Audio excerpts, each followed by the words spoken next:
Hey everyone, today we're making gluten-free French toast. Now in the past I've had trouble making gluten-free French toast because the bread, and I use Trader Joe's and I've used other ones, it tends to be too dense and it will not absorb the egg very well. So your French toast turns out dry and unappetizing, and I pretty much was going to give up until I saw how the French make their French toast, or at least the French style. So that's what I'm going to show you today, and it works beautifully. You're going to love it. It makes your French toast, no matter what kind of bread you use, nice and fluffy and moist throughout the whole thing, and it is delicious. And you get that little crispiness on the outside as well.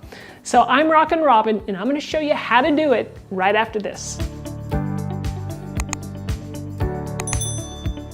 Now the French use day-old French bread, but we're going to use our gluten-free bread, but you could do that, and that's why this technique works so well with that stale French bread. So here's the secret. We're going to take some milk. I'm using whole milk here, and I'm going to pour about a tablespoon per slice of bread, give or take a bit, depending on the size of your bread, right? So we're just going to put that in a little dish here, and then I'm going to add some vanilla extract to that to give it some flavor, because vanilla extract, what that does is it brings out the sweetness in this recipe. So I'm going to place my eggs into a separate dish, as you can see here. Now you notice that I'm not adding the milk to the egg mixture. We're going to be adding the milk and the eggs separately to the bread, and that's going to make all the difference.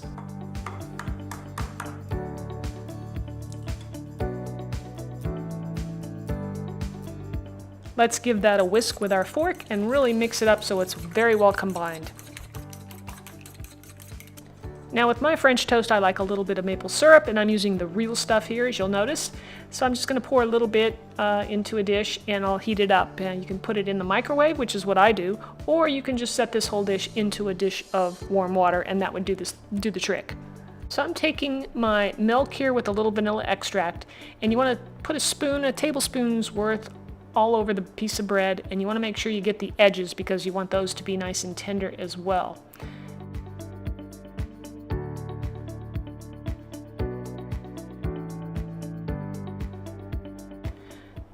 So flip the bread over and apply another tablespoon, maybe a little less depending on how wet the bread is already.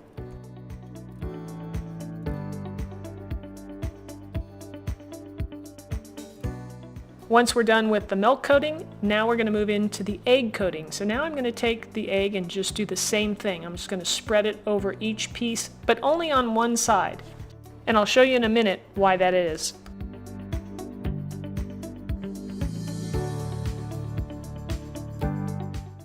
And now we're ready to toss these in the pan. So I have my frying pan here over medium-low heat, and I'm placing some butter in the pan to coat the bottom.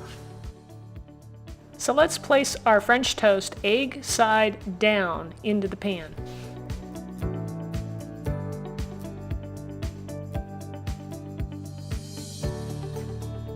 Now remember how we didn't put the egg on the second side? Well, we're going to do that now. So we're just going to take another tablespoon or more and just place it right on top, spread it around so that it gets everywhere. Now you may have to turn the heat up just a bit. Sometimes I do that when it's a little bit slow after you put all the toast in the pan. It tends to cool it down, and sometimes you need to turn it up. But just watch it close.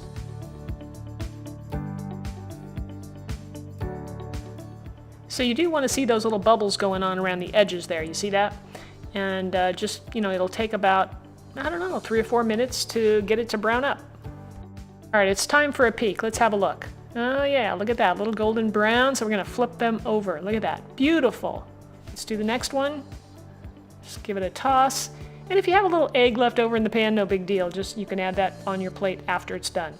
Look at that, beautiful. The smell is incredible. Now I don't know if you can tell here, but I can tell that my bread has really plumped up. It's really got, a lot of egg in there and milk, and it's just nice and tender, and we got that crispy edge going on. This is going to be really good. It's time for that warm syrup. I was going to pour it on, and then I decided I'm going to spoon it on because otherwise it drips all over. So here we go. Look at that. It looks amazing. This is now my favorite way to cook French toast. Look at that. The texture and flavor is amazing. It's tender on the inside and moist, and a little bit of crunchy going on the outside. I can't wait for you guys to try this. Oh, that French toast is something else. Hey, if you'd like another recipe for, say, Taco Tuesday, you're looking for a nice, delicious taco to try out, I've got a recipe for you. Check out my shredded chicken tacos right over here, and you're gonna love it. So thanks again for watching. We'll see you next time.